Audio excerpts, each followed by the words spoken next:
Boga mi, kad sam promenio ovu odoru sa sebe, gdje sam ličio ko neki prosjak, sviđa mi se ovako kako sam obučen. Moderno, ali slično. I uklopa se u ovu tematiku. Mada ova epizoda, sam nasluka čujem, pitam se da li će na dobro izaći. Ali da krenemo. Paja Bakšiš. Joj. Tihi odlazi kod inženjera Stevana, koji mu pokazuje plan grada i raspored vila, gdje će vlada Rus biti tamo, i javiti im se telefonom. Saznaje se da je on poslao informaciju vezano za voz. Bez tih planova ništa neće moći saveznici da odrade. Počinje svečano večer gdje dolazi ćerka pukovnika Millera, Ruth, uz pratnju majora Krigera, kao i ostali gestapovci sa njihovim pratiljama. Preko puta nadgledaju prle Tihi, Paja i Sirano. Uočavaju vladu Rusa u lepom skotskom modelu i dalje čekaju. Paja je rešio da časti ostale Siranovim pićem, neće svojim nego tuđim, jer mu je rođendan. Pa Pajo, nek ti je sa srećom. Živeo ti meni 100 godina. Boga mi dobra ova metaksa. Dobro piće. Miller u pratnji svoje ćerke započinju ples i ubrzo za njima ih prate ostali. Posle vlada Rus nastavlja ples sa Ruth. Sreća na vrhuncu. Posle stiže jedan aperitiv i nazdravljaju za rođendan Millerove ćerke. Kriger traži Millera dozvolu za ples sa njenom ćerkom, gdje ona odobrava. Mada ona koluta očima. Rećeš mator čovjek na tako mlađu devojku. Mada kako vidim po izgledu, ona hoće Ruse. Vlada Rus vodi kratku diskusiju sa kapetanom Bauerom, gdje saznajemo da vlada nikad nije bio u Rusiji i da je iz Beograda. Posle odlazi da telefonira. Paja se pripremio u vojničko delo, Pajina odela su mi vrhunska, gdje odjednom zvoni telefon. To je bio vlada Rus, gdje Tihi prenosi poruku ostalima da imaju pola sata za operaciju. Oni se pakuju i kreću. Svi sem Paje odlazi za ograde, dok Paja ide ka jednom stražaru kao da se veseli, odnosno da je malo više popio. Dobro vino, da? Najn. Bolje je rakija i ubija Nemca. Paja otvara kapiju i ostali ulaze dok on stražari. Vlada Rus odlazi u prizemlje gdje gasi osigurač stavljajući duvan. To je znak za ostale da krenu. Ulaze u kancelariju Millera gdje traže dokumenta. Nemaju ključ da otvore vrata, ali Sirano ima ideju. Vlada se vraća neprimetno, taman kad Ruth počinje da svira na klaviru. Kriger postaje sumnjiv na vladu jer nije bio tu kada je nestala struja, gdje on govori da je bio na terasi. Svež vazduh, a i dobra muzika. Sirano uspeva da otvori orman i Tihi gleda u planove i pamti obezbeđenje stražarskih mesta.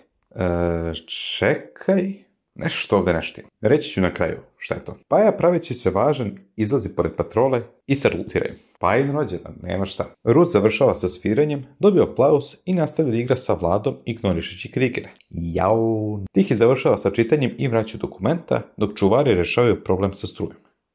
Dok saveznici beže, viđe ih jedan stražar, ali Tihi ga pogađa nožem pod sred stomaka. Drugi ih isto primećuje i kreće za njima. Saveznici ubijaju dvojicu Nemaca.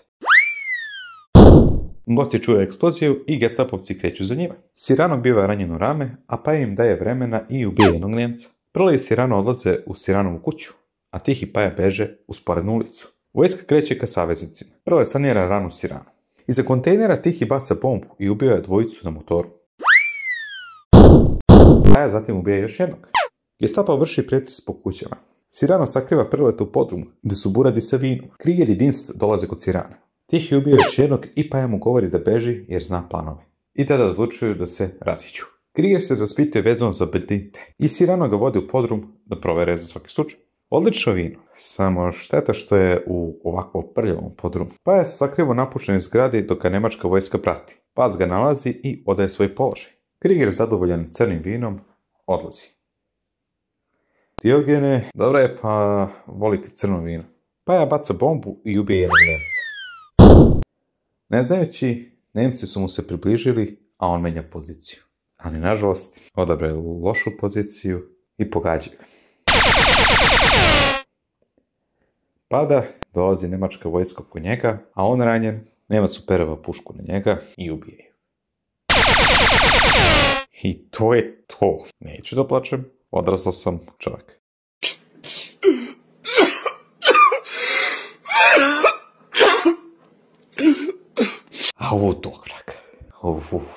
Hajmo da pređemo na moje mišljenje. Malo će mi biti lakše posle ovoga. Interesantna epizoda, nema šta. Upoznavanje sa vladom Rusom ima svoj šarm i intelekt. Plus Kriger je iznervirao na maksimum. A gde ćeš bolje? Plus Vlada i Ruth su kao Romeo i Julija. Stvoreni jedno za drugo. Šteta što savjetnici nisu imali pištolje sa prigušivačima. Bolje bi se izvelo bez buke. Ali ovo neću da im oprostim za jednu nepravilnost. Da im je fotoaparat. Prle ga je imao u epizodi Pečorke. Pa gde je taj fotoaparat nestao? Prle slika, a ti ih pamti. Nelogično skroz. Da su poneli fotoaparat, slikali bi, svi bi otišli i ne bi nastao problem. Mada, verovatno takav scenarij mora negde da se namesti tako da bi ispalo ono što je ispalo na kraju.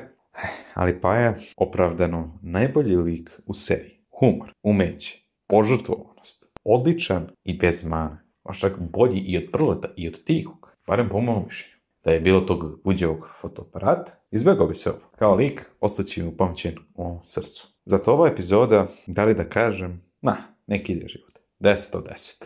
Pa evo, salutiram ti. Toliko za danas, vidimo se sljedeći put. I upamtite, čuvajte one koji su uvek tu za vas.